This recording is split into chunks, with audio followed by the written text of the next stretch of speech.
Online video में आप सभी का स्वागत है। यह वीडियो क्लास 10 के बच्चों के लिए, जिसमें आपके केमिस्ट्री का सबसे पहला जो चैप्टर है उस चैप्टर का नाम है रासायनिक अभिक्रियाएं एवं समीकरण। क्या नाम है? रासायनिक अभिक्रियाएं एवं समीकरण। चलिए हम बताते हैं कि पहले तो ये समझिए कि रासायनिक अभिक्रिया होती क्या है, इसको हम लोग अभी डिस्कस करते हैं। तो सबसे पहले आप देखिए बहुत सारा कन्फ्यूजन होता है कि रासायनिक और भौतिक में क्या अंतर है। इस बात को समझने का प्रयास कीजिए। भौतिक में क्या होता है, क्या क्या बदलाव हो सकता है, उसका रूप बदल सकता है, लेकिन उसकी जो आंतरिक प्रकृति है, कौन सी प्रकृति? आंतरिक, जो उसकी आंतरिक व्यवहार है या प्रकृति जो है वो कभी नहीं बदलेगी। उसकी जो आंतरिक प्रकृति है कभी नहीं बदलेगी। जैसे एग्जांपल के लिए ये मान लीजिए इतना बड़ा कपड़ा है, ठीक, ये मान लीजिए सूती कपड़ा है। इसको आपने कलर करके लाल रंग बना दिया, तो क्या लाल रंग बनने से रंग परिवर्तन हुआ? देखिए हम बताना चाह रहे हैं कि ये जो हमने लिखा है ये रासायनिक अभिक्रिया के, किसी भी रसायन को अगर अभिक्रिया कराते हैं तो उनके बीच में कुछ चीज़ें हमें दिखाई देती है, उसी के साथ में हम बताते हैं कि ये रासायनिक अभिक्रिया है। लेकिन क्या अगर हम इसमें लाल रंग कर दें तो क्या ये सूती कपड़ा का बिहेवियर छोड़ देगा? बोलिए, सूती कपड़े का बिहेवियर दिखाएगा कि नहीं दिखाएगा? दिखाएगा। यदि इसको हम काट के छोटे छोटे पीसेस कर दें तो ये क्या कपड़े का गुण दिखाएगा कि नहीं दिखाएगा? दिखाएगा कि नहीं दिखाएगा? हाँ, आकार में छोटा हो गया, भौतिक रूप से छोटा हो गया। जैसे मान लीजिए कोई रोटी है, उसको आपने रख दिया, सूख कर पापड़ हो गया, सूख गया, सूख कर कड़ा हो गया, तो क्या वो रोटी अपना रोटी का गुण छोड़ देगा? क्या नहीं छोड़ेगा। तो कहने का मतलब भौतिक परिवर्तन एक ऐसा परिवर्तन होता है जिसमें सिर्फ उसका एक रूप बदलता है। क्या बदलता है? सिर्फ और सिर्फ उसका रूप बदलता है। रूप मतलब कोई भी बनावट हो सकता है, उसका आकार हो सकता है, कुछ भी हो सकता है। लेकिन जब हम बात करते हैं रासायनिक अभिक्रियाओं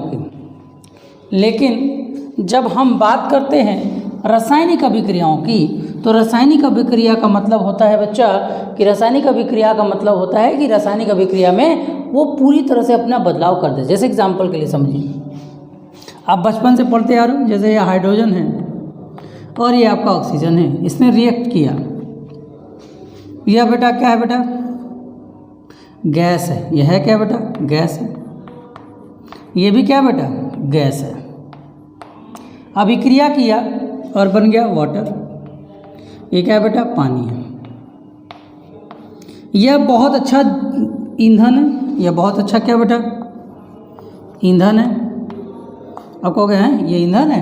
रॉकेट में हाइड्रोजन लिक्विड हाइड्रोजन को ईंधन के रूप में प्रयोग किया जाता है। और ये क्या होता है बेटा? जलने में सहायक होता है। ये क्या होता है?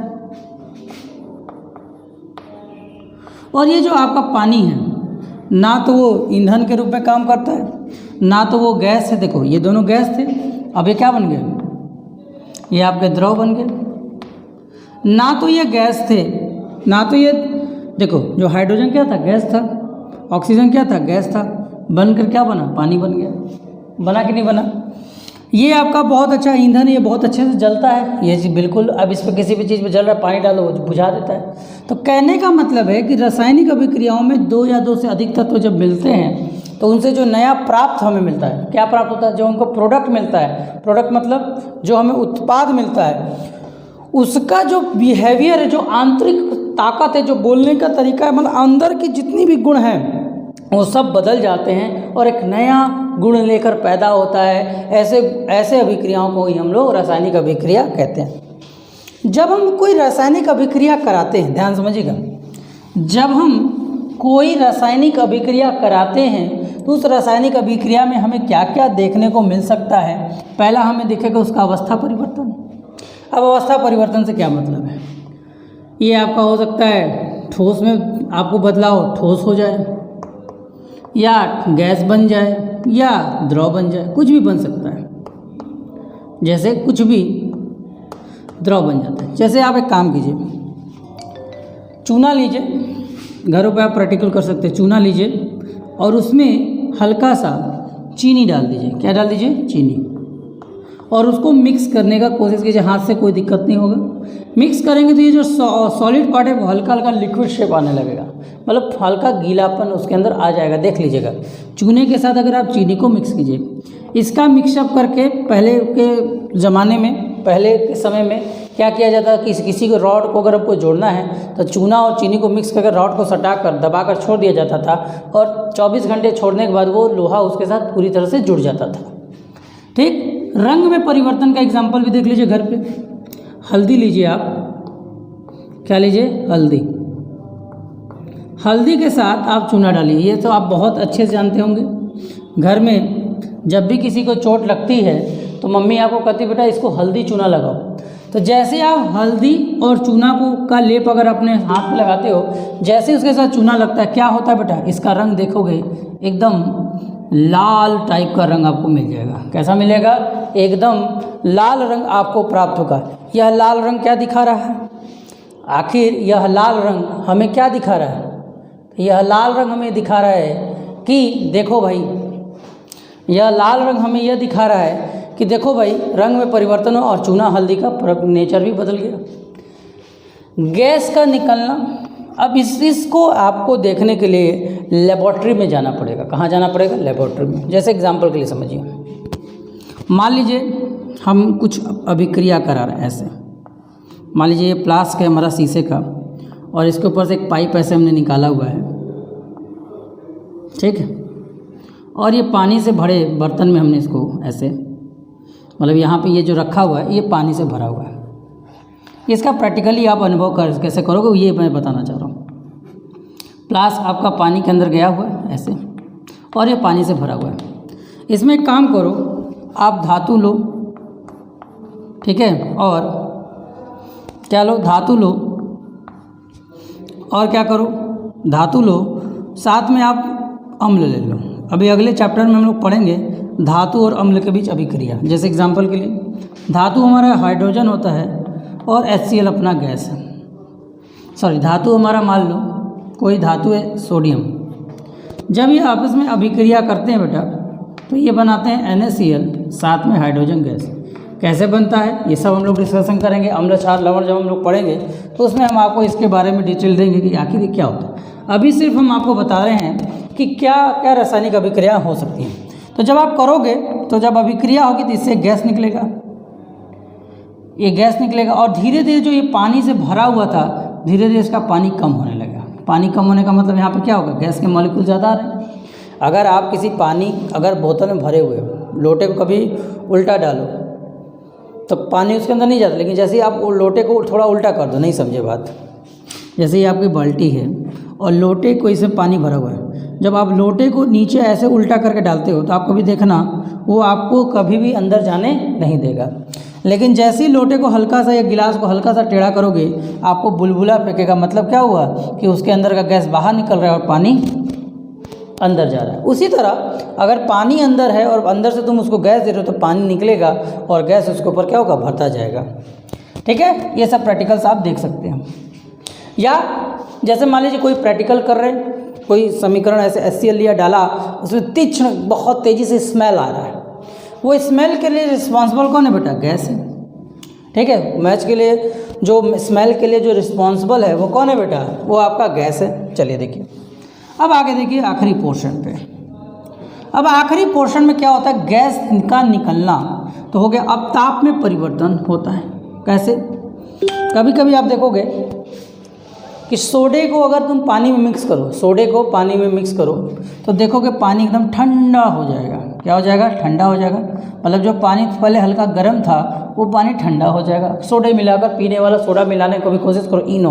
इनो लेते हो, इनो को कभी भी तुम पानी में मिक्स करो, इनो को तुम कभी भी पानी में मिक्स करो तो देखो वो ठंडा हो जाता है। इवन आप अपने घरों में जब पहले पुताई होती, अब तो भाई डिस्टेम्पर का ज़माना आ गया, डिस्टेम्पर है, पेंट का ज़माना आ गया।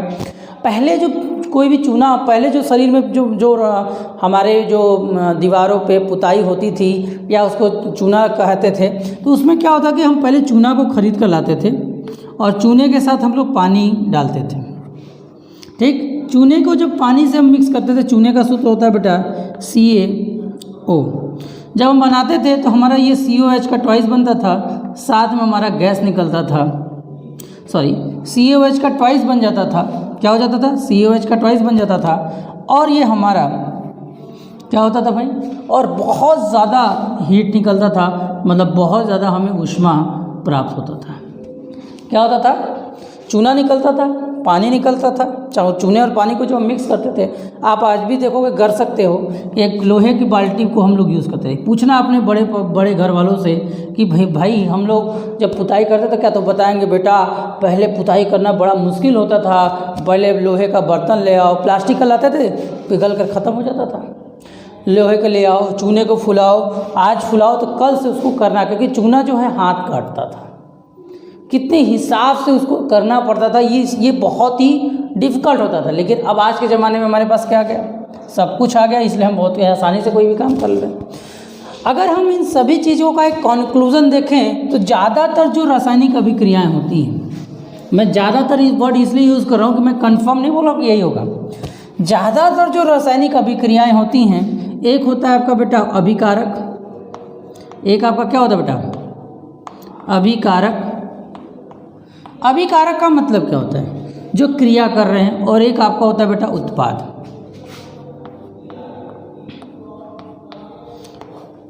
क्या होता है कि अभिकारक से उत्पाद अगर बन गया तो उत्पाद से अभिकारक बनाना थोड़ा सा कठिन प्रक्रिया हो जाएगी। अगर आपके पास अभिकारक है और उस अभिकारक से उत्पाद हो गया, फॉर एग्जांपल के लिए समझिए, जैसे आपका सोडियम Na+HCl का अभिक्रिया कराया, तो ये आपके हो गए अभिकारक जो कि आपस में अभिक्रिया कर रहे हैं, और उत्पाद क्या हो गया बेटा NaCl प्लस हाइड्रोजन गैस। ठीक, क्या हो गया? Plus hydrogen gas. तो अभिकारक और उत्पाद अगर बनते हैं तो इनके नेचर बिल्कुल अलग होते हैं। और दूसरा, उत्पाद से इसको प्राप्त करना लगभग असंभव सी अभिक्रिया है। लगभग असंभव नहीं बोल सकता, बहुत कठिन प्रक्रिया हो सकता है, क्योंकि रासायनिक अभिक्रियाएं आप आगे जाओगे तो पढ़ोगे, दो प्रकार की होती है, अनुत्क्रमणीय और उत्क्रमणीय। अनुत्क्रमणीय मतलब कि जो इधर से उधर चला जाए फिर वापस ना आ सके, कुछ जाते हैं और वापस आ जाते हैं, दोनों काम होता है। अब हम बात करते हैं कुछ अपने दैनिक जीवन पर, जैसे दूध से दही का बनना। दूध आपका दही है, दही के अंदर क्या, दूध में आप दही डाल दिए, जोरन जिसको हम लोग बोलते हैं, रात भर में रखोगे धीरे धीरे दही जम जाता है। क्या आप उस दही से दूध को पा सकते हो? बोलो, नहीं पा सकते। क्या आप दूध से उस दही को पा सकते हो? नहीं पा सकते। तो ये सभी अभिक्रियाएं क्या होंगी बेटा? रासायनिक अभिक्रियाएं होंगी। जैसे दूध फट जाना, दूध फटता है तो क्या उसको आप सिल सकते हो? क्या नहीं सिल सकते ना। ऐसे समझो कि अगर आपका दूध फट गया, यदि आपका दूध फट जाता है तो दूध को वापस नहीं पा सकते। तो ये एक बात तो कन्फर्म है कि अगर कोई अभिक्रिया हो और उसको हम पुनः वापस ना पा सकें, उसको पुनः हम वापस ना पा सकें, तो ये कन्फर्म है कि वो रासायनिक है। लेकिन हम वो कन्फर्म है कि वो रासायनिक अभिक्रिया है, लेकिन हम यह नहीं कर सकते रासायनिक अभिक्रिया की एक परफेक्ट परिभाषा है, क्योंकि बहुत सारे अभिक्रिया आवागमन दोनों होता है, मतलब अभिकारक से उत्पाद, उत्पाद से अभिकारक बन जाते हैं, दोनों हो सकते हैं। तो इस तरह से हम कह सकते हैं कि कोई भी रासायनिक अभिक्रिया क्या होती है। कोई भी रासायनिक अभिक्रिया जनरली हम ये देखते हैं कि हमारे रासायनिक अभिक्रिया में या तो अवस्था परिवर्तन होता है, या तो रंग में परिवर्तन होता है, या तो गैस में निकास होता है, या तो ताप में बदलाव होता है। अब हम बात करते हैं कि रासायनिक अभिक्रियाओं को हम लोग लिखते कैसे हैं। तो चलिए, रासायनिक अभिक्रियाओं को लिखना, रासायनिक अभिक्रियाओं को लिखना हम कैसे लिखते हैं, रासायनिक अभिक्रियाओं को हम कैसे लिखते हैं। तो रासायनिक अभिक्रिया को लिखते समय थोड़ा ध्यान दीजिएगा, दो तरह के पद होते हैं। एक तरफ हम बोलते हैं इसको LHS, मतलब लेफ्ट हैंड साइड, और एक तरफ हम बोलते हैं इसको RHS। तो लेफ्ट हैंड साइड की तरफ कौन होने चाहिए बेटा? अभिकारक होने चाहिए। कौन होने चाहिए? अभिकारक। अभिकारक का मतलब जो अभिक्रिया कर रहा है। और राइट हैंड साइड में कौन होना चाहिए बेटा? उत्पाद होना चाहिए। ठीक, और जो भी अभिकारक या उत्पाद की प्राप्ति हो रही उनके बीच में प्लस का निशान लगे। जैसे फॉर एग्जांपल के लिए समझिए, सोडियम Na2O, सोडियम ऑक्साइड का रिएक्शन हम करा रहे हैं HCl से, मान लीजिए, तो ये क्या हो गया बेटा? अभिकारक हो गए। ये तीर का निशान बताता है कि कौन अभिकारक है और कौन उत्पाद है। तो तीर के पूंछ की तरफ कौन होता है, तीर के पूंछ की तरफ कौन होता है बेटा, अभिकारक। और तीर की सिर की तरफ, तीर का सिर यही होता है, तीर के सिर की तरफ कौन होता है बेटा, उत्पाद होता है। और उत्पाद क्या होगा बेटा आपका, NaCl प्लस H2O। क्या होगा, NaCl प्लस H2O। चलिए देखते हैं।